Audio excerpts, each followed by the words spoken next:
एक और बहुत ज़्यादा टर्म यूज़ हो रही है, कैप 35%। ये एग्जैक्टली क्या है, इसको आप कैसे ब्रेक डाउन करोगे? वो स्पीच में एग्जैक्टली क्या बताना चाह रहे थे? ओके, उनके लिए कनाडा में ये जो अभी कनाडा बहुत सारे चैलेंजेस फेस कर रहा है, और उस चैलेंजेस को ठीक करने के लिए जो जो इमिग्रेशन ने बोला मिनिस्टर ने कि हमसे ये पॉलिसी की वजह से हमारे यहाँ पे हाउसिंग क्राइसिस हो रहे हैं, जॉब्स नहीं है, ठीक है, बहुत सारी चैलेंजेस आ रहे हैं, और इकनॉमी को भी देख रहे हैं, और जो एजुकेशन का स्टैंडर्ड गिर रहा है उसको भी देख के कनाडा में जो पॉपुलेशन आ रही है वो अनस्किल्ड है, ठीक है, स्किल्ड नहीं है वो, उनको देख के इन्होंने चेंजेस किए थे। और सबसे पहला, चाहे उसको कह लो कि प्रैक्टिकल मूव या कह लो पॉलिटिकली मोटिवेटेड, क्योंकि जो लोकल लोग हैं कैनेडियन पीआर या सिटीजन, वो फील कर रही है चीज़ कि ये क्या हो रहा है। राइट। तो उन्होंने कैप लगा दिया कि हमें अब इतने इंटरनेशनल स्टूडेंट्स नहीं चाहिए। हालांकि कनाडा की इतनी भी बड़ी इकॉनमी में इतना बड़ा शेयर इंटरनेशनल स्टूडेंट्स का है, वो आते हैं तो पैसा लेके आते हैं, लेकिन गवर्नमेंट को ये डिसीजन लेना पड़ गया कि हमें अब कैप लगाना पड़ेगा। 35% का उन्होंने कैप लगाया कि अब from 2024 they want 364,000 students, international students only, okay. ठीक है, विच इज़ 35, मतलब 35% का कैप लगा दिया कि हमें सिर्फ 35% चाहिए।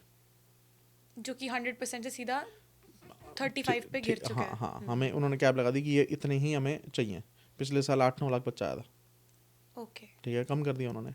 तो ये स्ट्रिक्टनेस होगी। पहले आपके दरवाज़ा बंद कर दिया, तो पहले जो 5.5 बैंड को भी वीज़ा मिलता था नहीं वो बंद हो मिलेगा। गया है। अब 6-6 बैंड वाले ही भूल जाए। अब तो ये होगा, पहले कॉलेजेस वाले उन्हीं बच्चों का एडमिशन देंगे जिन बच्चों का उनको पता है कि वीज़ा अप्रूवल के चांसेस ज़्यादा हैं, जिनके पास एजुकेशन है, जिनके पास 12th में अच्छे मार्क्स हैं, आइल्स में अच्छा स्कोर है, जिनके एसओपी स्ट्रांग है, उनको पता है कि ये बच्चा के वीज़ा लग जाएगा या ज़्यादा चांसेस हैं, तो उनको एडमिशन ही उनको मिलेगा। तो आपको compete करना है पहले एडमिशन लेने के लिए, फिर compete करना है वीज़ा लेने के लिए। तो वो बातें नहीं रही, ठीक है। पहले आपने फाइनेंसेस मैनेज कर लेते थे, किसी ने अकाउंट में दिखा दिया कुछ है, अब उनको बच्चे पढ़े लिखे भी चाहिए और पैसे वाले भी चाहिए, ठीक है। तो अब उन्होंने पहला दरवाज़ा ये था जो उन्होंने शट किया आम बच्चे के लिए। जो जो ये होता था कि चलो 12th कर ली, चलो कनाडा चलें, वो पहला दरवाज़ा तो ये है। फिर इसके बाद उन्होंने और चीज़ें टफ़ की हैं, पीआर टफ़ हुई है। उसके बाद उन्होंने ये जो स्पाउसल वाला लगाया है, तो कितनी सारी जो फेक मैरिजेस हो रही थी कि 12th के बाद लड़की की शादी कर दी और वो किसी लड़के को ले जाएगी, तो वो सब बंद हो जाएगा। राइट। जो फेक चीज़ें थी वो बंद होएंगी। और मैं तो इस हक़ में हूँ कि 12th का बच्चा आना ही नहीं चाहिए।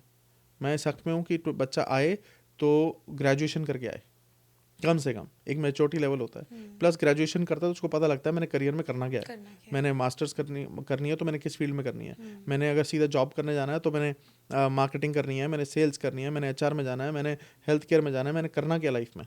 तो उसको वो 19 साल से 21-22 साल की उम्र तक पता लगता है कि एक्सपोजर मिल जाता है। मेरे को आगे करना क्या, अपनी लाइफ बनना क्या है। अब 18 साल के बच्चे को पता ही नहीं है, क्योंकि उसने दुनिया नहीं देखी है कि मेरे को करना क्या कनाडा जाके, या लाइफ में क्या करना है। तो वो वाला जो सिस्टम था ना, तो मैच्योरिटी लेवल और यहाँ के जो जो भी आप देखते हो नेगेटिव चीज़ें हैं, तो क्योंकि बच्चों की भी गलती है, उनको एकदम से फ्रीडम मिलती है और दे डू थिंग्स जो बाद में चाहे खुद ही सोचते हो या कहते हैं कि यार ये क्या करा, या टाइम खराब किया, पैसे खराब किए, या मुझे ये नहीं करना चाहिए था। लेकिन वो एक बार तो हो गया ना, ठीक है। टाइम चाहे तो वो निकल यंग गया। लड़कियाँ आती हैं 18-19 साल की, चाहे वो यंग लड़के आते हैं, मैं सख्त में हूँ, ये मेरा पर्सनल ओपिनियन है कि कम से कम ग्रेजुएशन के बाद हो, ताकि पेरेंट्स को भी सुकून हो कि यार कम से कम ये समझदार है, या ये मैच्योर इनफ है, ये संभाल लेगा, कर लेगा या कर लेगी, ठीक है। नहीं तो वहाँ माँ बाप भी परेशान, यहाँ बच्चे खुद भी स्ट्रेस लेवल हाई है, और प्लस चीज़ें जो टफ हो गई हैं। राइट। ग्रेजुएशन करने के बाद आते हो तो आपको पॉइंट्स मिलते हैं एक्सप्रेस एंट्री में आपकी ग्रेजुएशन के, और 1 आध साल के एक्सपीरियंस है तो उसके भी पॉइंट्स मिलते हैं, बिल्कुल। राइट।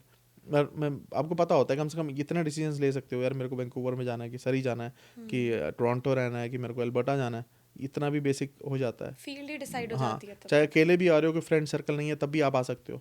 18 मतलब 12th के बाद तो फिर यही आते थे कि यार मेरी क्लास का कोई आया हुआ है, मैं उसके साथ जाके रह लूँगा या रह लूँगी, कुछ ना कुछ वो ये कर रहा तो मैं भी कर लेती हूँ, वो ट्रक चला रहा तो मैं भी ट्रक चला लेती हूँ, बिल्कुल। ठीक है, वो ऊबर चला रहा तो मैं भी ऊबर चला लेता हूँ, वो ऐसी चीज़ें थी। तो अब इसकी वजह से उस पर आएगा, विच इज़ मेरी positive sign from my point of view.